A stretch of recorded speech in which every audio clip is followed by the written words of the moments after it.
अस्सलाम वालेकुम जी। आपको बताना चाहूँ कि आज मुख्तलिफ केसेस जो लगे हुए थे, खान साहब और बीबी साहबा का तोशा खाना केस जो लगा हुआ था इस्लामाबाद हाई कोर्ट में, जिसमें खान साहब और बीबी साहबा की जो इलीगल अरेस्ट डाली गई थी, गिरफ्तारी डाली गई थी, उसको इस्लामाबाद हाई कोर्ट में चैलेंज किया गया था। उसके ऊपर हमने बड़ा वाज़िया कहा कि चीफ जस्टिस अमर फारूक साहब हमारा केस ना सुने। आज एक खुशाइन बात हुई कि वो उस बेंच का हिस्सा नहीं थे और आज उस केस की सुनवाई हुई। जब सुनवाई हुई तो उसमें आज अदालत ने, मुअज़्ज़ज़ अदालत ने क्या किया कि नोटिस फरमा दिए।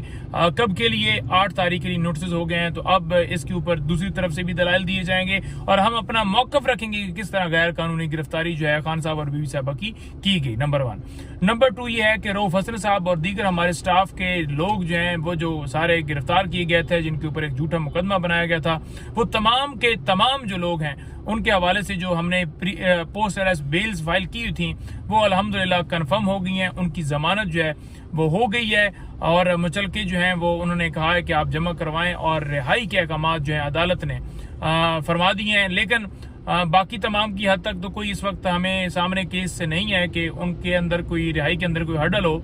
लेकिन रऊफ साहब के ऊपर एक और मुकदमे के अंदर से उन्हें नॉमिनेट किया गया था। सीटीडी के अंदर एक मुकदमा दर्ज किया गया था। जो वकास जंजुआ साहब हैं, हमारे इंटरनेशनल मीडिया के कोऑर्डिनेटर के कलदम तंजीमों से ये मवाद खरीदते हैं और ये उनके ऊपर एक मुकदमा था और उसमें इनको इम्प्लीकेट किया गया था कि 3 लाख रुपए इन्होंने दिए है मवाद खरीदने के लिए। तो वो जो मुकदमा है उसके अंदर फिजिकल रिमांड इनका चल रहा है जो कल खत्म होगा। तो लिहाजा जब रिमांड खत्म होगा तो बेल फाइल होगी और उनकी बेल जो है उस मुकदमे में हो सकेगी और रिहाई का आगे मामला बढ़ेगा। नंबर 3 बात यह है कि वकास जंजुआ को आज जुडिशियल कर दिया गया है। FIA के मुकदमा जो इनके ऊपर दर्ज किया गया था रऊफ हसन और तमाम स्टाफ के ऊपर, उसमें उसे भी नॉमिनेट किया गया था।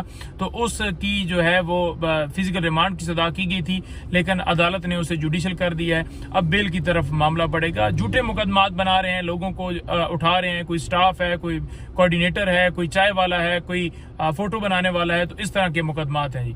और PTI को जलसा और रैली करने के हवाले से जो दरखास्तें थी जिसके ऊपर अलाउ नहीं किया गया था और तो इन्हें अदालत में गए थे, वो भी आज समाअत हुई। तो उनकी तरफ से ये बताया गया, इंतजामी की तरफ से 22 तारीख को ये जलसा कर सकते हैं। हमने कहा कि 13 अगस्त को रात को जो है 13 अगस्त वाले दिन हम चाहते हैं कि जलसा हो, क्योंकि 14 अगस्त जो है वो हमारा जो है वो दिन है जो 14 अगस्त आज़ादी का दिन है। तो लिहाजा हम 13 अगस्त को करना चाहते हैं, क्योंकि ये बहाने बनाते हैं। अगर ये अपनी डेट भी देते हैं तो उसके ऊपर भी ये मुकर जाते हैं। अदालत ने कहा कि 2 दिन के अंदर डिसाइड किया जाए। अगले जुमे के लिए उन्होंने रखा कि अगर कोई आपको फिर मसला हुआ तो आप रजू कीजिएगा। लेकिन आज जो डिप्टी कमिश्नर है इस्लामाबाद का, वो झूठ बोल रहा था कि हमने तो कभी ना रैली रोकी है ना जलसा रोका है। और अदालत ने जो है उसे कहा कि आपको आशीर्वाद दी जाती है, आपकी जो है आपको अप्रिशिएट किया जाता है जब आप इनकी दरखास्तें खारिज करते हैं। आप जिनको जो है वो जिनकी मंशा के ऊपर और जिनको खुश करने के लिए दरखास्तें खारिज करते हैं, तो वो सिर्फ और सिर्फ उनकी खुशी के लिए आप किसी पार्टी को जलसा और रैली करने की इजाजत नहीं दे रहे।